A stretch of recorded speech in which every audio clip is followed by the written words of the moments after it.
I'm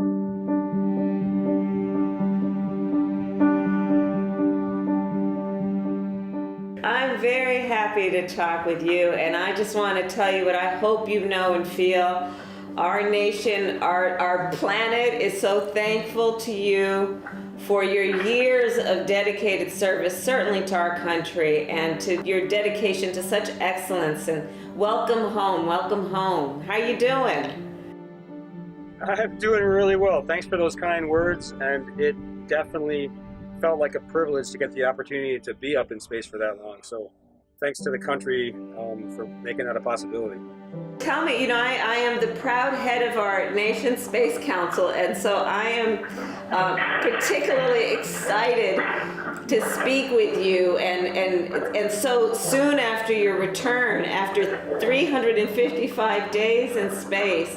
And I was wondering if you can just talk with me a little bit about what this trip meant in terms of not only what it meant for you personally in terms of the experience, but you were there in search of discovery, in search of science, in search of innovation. And I'm hoping you might be able to talk a little bit about how that's going to benefit folks on Earth.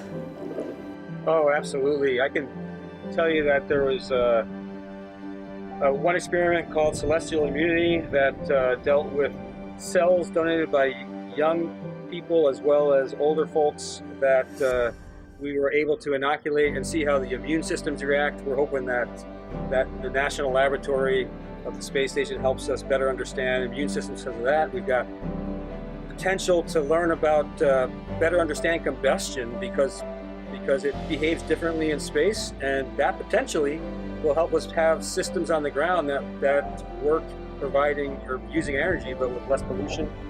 Certainly being in space, I hope, inspires a lot of young people to want to go ahead and continue their studies because that's so essential to being able to participate in our nation's space program in so many ways. Can you talk a bit about the Artemis and Moon mission and how folks should think about what it is, but also the potential it has created? Absolutely. I really am looking forward to a time when we've got continuous human presence on another planetary object. We've been on the moon, but we've never stayed. We've been in low Earth orbit for more than 20 years. So we know how to stay in space. We do not yet know how to use the resources of another planetary object like the moon. And doing that, going back to the moon, it's going to be a huge leap forward for humanity. And in the process, it'll give us a tremendous amount of knowledge about how to survive on Mars. And the average length of time we think it could take to get from Earth to Mars could be as much as 6 months. And so your record-breaking 355 days in space really puts us on the path of understanding what travel to Mars would require of a human being, huh?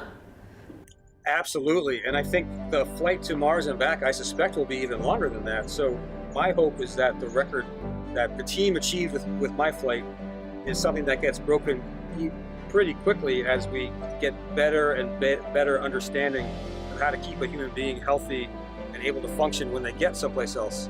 And honestly, some of my flight, as soon as I landed in Kazakhstan, within the first hour of being there, I was doing some tests to see what type of capabilities I had before getting any medical attention, before taking any medicine.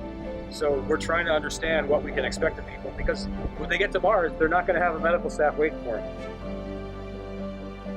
Well, I've read about your career, and you have been quite dedicated to our country and to all of this work, and thank you for that. And please enjoy a peaceful, a restful return to Earth, and please thank your family for me, for our country, on behalf of the President, on behalf of all of us, for the work and the sacrifices they have also made.